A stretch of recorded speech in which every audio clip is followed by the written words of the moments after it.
Casey, g'day. So in Europe, there were tighter restrictions in December.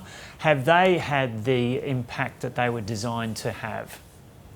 Yeah, that's right, Joe, and they sort of escalated across much of continental Europe, including in Germany, which basically cancelled Christmas all but in mid-December for a lockdown, a national lockdown that was due to end around the end of January. What's happened is the figures in Germany have improved somewhat, but not really enough to lift a lockdown. And the Chancellor Angela Merkel has privately, it's been reported that she's privately remarked there'll be at least another 8 to 10 weeks needed for these hard lockdowns to have the effect they need. Partly there are some fears that, this more virulent strain, B117, is spreading through Europe as well, and that's making life a bit more difficult. But this is a situation we're seeing not just in Germany, also in the Netherlands. They're also in lockdown at the moment. That's due to end soon, but it's been extended again by the government there because while there's been some improvement, we're still seeing 6,000, 5,000 cases a day.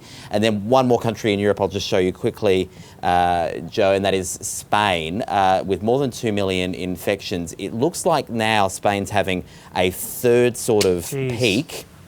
It's a little bit hard to tell because Spain, once a week, Spain report 3 days worth of data in one. That's what all these very big numbers are. Right. So let me just show you the 7-day average in Spain to give you a clearer idea.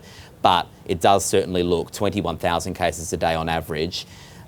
We'll see if there's any sort of data artefacts in the coming days that explain why there's such a steep spike here. But it does certainly look like Spain's numbers are about as bad as they were.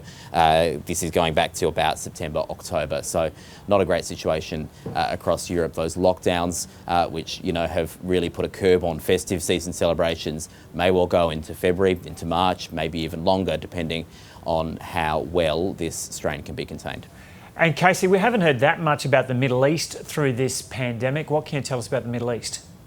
Yeah, the Middle East has been actually a bit of a haven for some people from Europe as this situation worsens.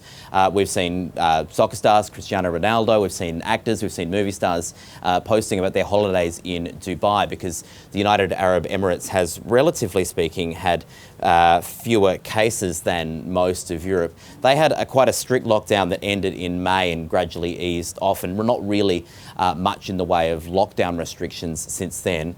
Just in the last week, we've seen this sort of shape a few times this week, a really big spike happening at the moment, 3,000 infections a day on average, but that curve is growing as there are not that many restrictions at the moment. There's fears this strain may have come in. There's hotel bookings are up in Dubai particularly. The UAE doesn't tell us exactly where infections are being found. There's a bit less transparency around the data in that country. They're also trying to roll out vaccinations very quickly, and they say they're nearly at 1 million vaccinations distributed, not exactly saying which types of vaccines and which doses, but that's sort of one of the strategies for the UAE. But they may well have a problem if these numbers continue to increase. Vaccinations aren't going to get you there fast enough. Okay, Casey Briggs reporting there.